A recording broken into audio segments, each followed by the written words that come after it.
Hello dear friends, welcome to Dhawan study point. SSC CGL 2023 tier first आपकी answer key release हो गई है। और आंसर की जैसे रिलीज होती है आप सभी को पता है कि क्या कट ऑफ रहेगी। सबसे बड़ा सवाल यही रहता है। ठीक है, तो अभी यहाँ पर आपने देखा होगा कि आरबी ने यहाँ पर शुभम सर ने यहाँ पर एक कट ऑफ रिलीज़ की है। और जो कि मतलब सभी को उनसे उम्मीद रहती है। और लगभग उन कट ऑफ भी यहाँ पर एक अच्छा उनका एक प्रिडिक्शन होता है। ठीक है, हालांकि एक दो बार उनका प्रिडिक्शन यहाँ पर फेल भी हुआ है, जैसे आप देखोगे सीजीएल 2022 के अंदर मेंस के अंदर भी हुआ था, क्योंकि नया नया पैटर्न था। ठीक है, तो वही मैं आपको समझाने आया हूँ यहाँ पर कि आपको यहाँ पर ज़्यादा पैनिक नहीं होना है उनकी कट ऑफ को देख करके। ठीक है, आप लोगों ने देखा होगा कि उन्होंने भी कट ऑफ यहाँ पर जो एक्सपेक्टेड की है वो 149 145, यानी कि अगर यहाँ पर 10 गुना कैंडिडेट बुलाते हैं तो 149 कट ऑफ रहेगी। और अगर 15 टाइम्स बुलाते हैं तो 145 रहेगी। तो इस पर मेरा क्या राय है वो मैं आपको बताने आया हूँ यहाँ पर। ठीक है, देखिए सबका एनालिसिस करने का तरीका अलग अलग होता है। ठीक है, और इन्होंने जो यहाँ पर डेटा एनालिसिस किया है, ठीक है, ये बहुत अच्छे तरीके से करते हैं। और मतलब आप ये देखना एक बार, जब ये कट ऑफ एनालिसिस करते हैं तो पूरे सारी शिफ्ट को यहाँ पर एक बैलेंस लेकर के, ठीक है, उसका एवरेज को निकाल करके उस शिफ्ट में कितना रो स्कोर है, कितना उसमें आफ्टर नॉलेशन इंक्रीज हो रहे हैं, तो सब कुछ यहाँ पर वो लेते हैं यहाँ पर। तो इसमें कोई डाउट नहीं है कि इन्होंने एनालिसिस में बहुत मेहनत करी है। ठीक है, लेकिन फिर भी मैं आपको यहाँ पर एक बात ये कहूँगा कि बहुत सारे ये बोल रहे हैं कि सर जो कट ऑफ देख करके जो बताई है इन्होंने 145 या 149, अगर हमारे रो मार्क्स इससे कम है, सुनिए बात आप लोग यहाँ पर, तो क्या हमें तैयारी करनी चाहिए या नहीं करनी चाहिए। देखो पहली बात तो जो कट ऑफ बताई है ये वाली आपको यहाँ पर, वो आफ्टर नॉर्मलाइजेशन है यहाँ पर। और आप सभी को पता है कि जो आसान शिफ्ट है और जो टफ शिफ्ट है, कम से कम 25 से 30 नंबर का यहाँ पर गैप है उसके अंदर। समझ रहे हो बात का आप लोग, उसमें 25 से 30 नंबर का गैप है। तो कहीं ना कहीं आफ्टर नॉर्मलाइजेशन ये जो गैप आपको दिख रहा है ना, ये कट ऑफ बढ़ाने में बहुत ज़्यादा हेल्प करता है। सीजल 22 जो 22 में आपका हुआ था मेंस वाला, उसके अंदर भी यही सेम कंडीशन हुई थी। सबने कहा था कट ऑफ 270 जाएगी, लेकिन वो 290 गई थी। क्योंकि आफ्टर नॉर्मलाइजेशन यहाँ पर एक शिफ्ट ऐसी थी जो कि आप पता होगा यहाँ पर 3 मार्च की, जिसके अंदर ज़्यादा मार्क्स इंक्रीज हुए थे यहाँ पर।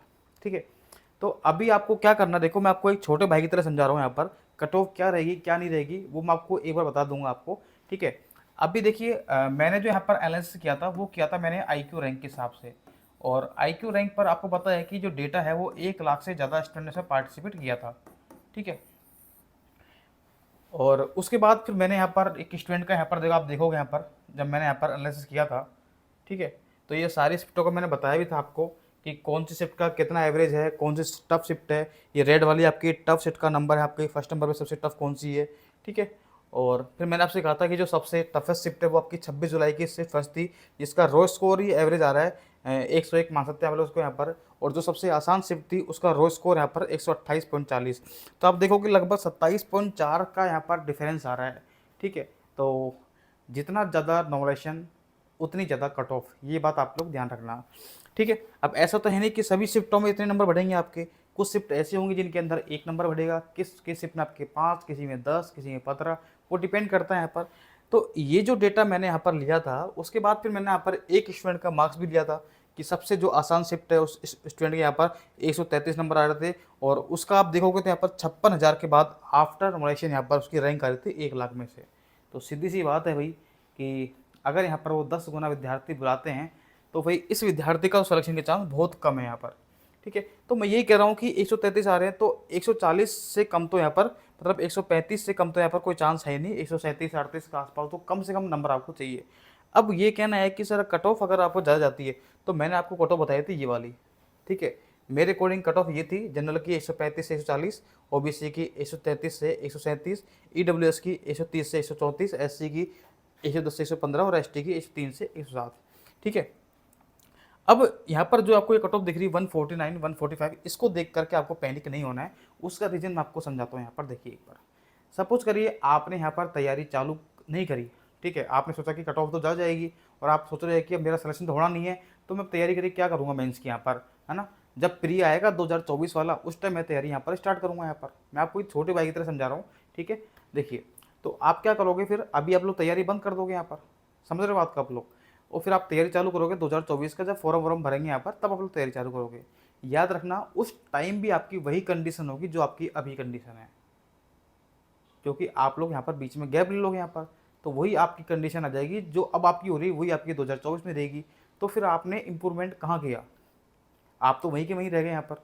ठीक है, तो ये बात आप लोग ध्यान रखना, आपको तैयारी बिल्कुल भी नहीं छोड़नी है यहाँ पर। सपोज करिए सीजीएल ने यहाँ पर, एसएससी ने यहाँ पर मान लीजिए 10 गुना की जगह अगर यहाँ पर उसने 15 गुना विद्यार्थी बुला लिए, ठीक है, और कट ऑफ मान के चलो कि यहाँ पर 135 से 140 के बीच में चली गई यहाँ पर, जो कि मैंने यहाँ पर एक्सपेक्टेड की है आपके लिए। ठीक है, और एक विद्यार्थी था जिसके नंबर यहाँ पर मान लीजिए आ रहे थे 137, ठीक है, तो उसको तो लग रहा था कि आरबी के अकॉर्डिंग भाई मेरी कट ऑफ क्लियर होगी नहीं, तो उसने तैयारी छोड़ दी यहाँ पर।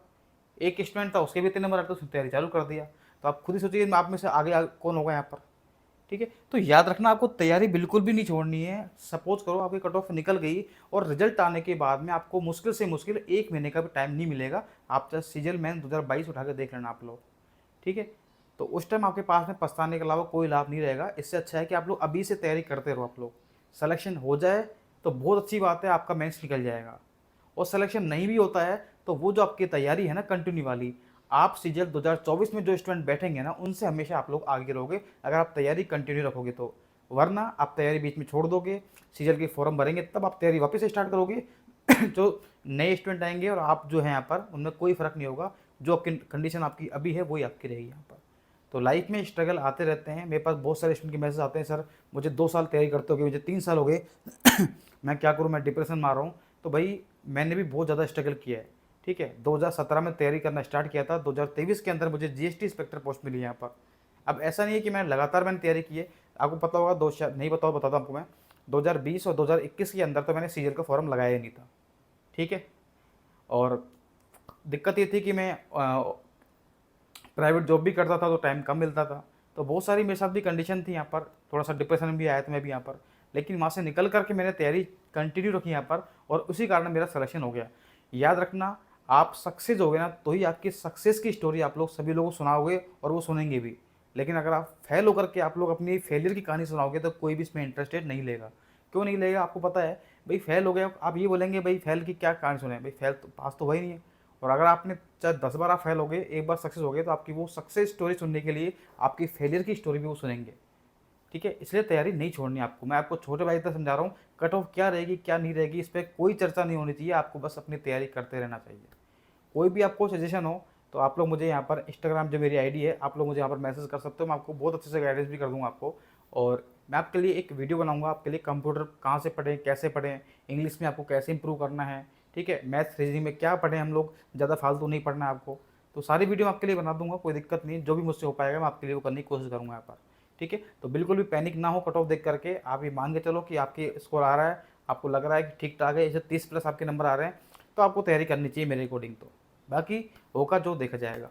ठीक है भाई, तो सभी लोग बस अंदर आपके अंदर एक मोटिवेशन होना चाहिए कि मुझे तैयारी नहीं छोड़नी है, जब तक नहीं छोड़नी जब तक मुझे सक्सेस नहीं मिलेगी। जब तक आपके हाथ में एक जॉब नहीं होगी तब तक आपको तैयारी नहीं छोड़नी है, मतलब नहीं छोड़नी है। ठीक है, अगर आप तैयारी छोड़ दोगे तो प्राइवेट जॉब में जाओगे तो वहाँ पर भी आपको जीरो से उठना पड़ेगा। तो सीधी सी बात है, आप तैयारी करते रहो, एक फील्ड में रहो और मेहनत करते रहो, सिलेक्शन आपका जरूर होगा यहाँ पर। ठीक है, मिलते हैं नेक्स्ट वीडियो में। थैंक यू सो मच, जय हिंद।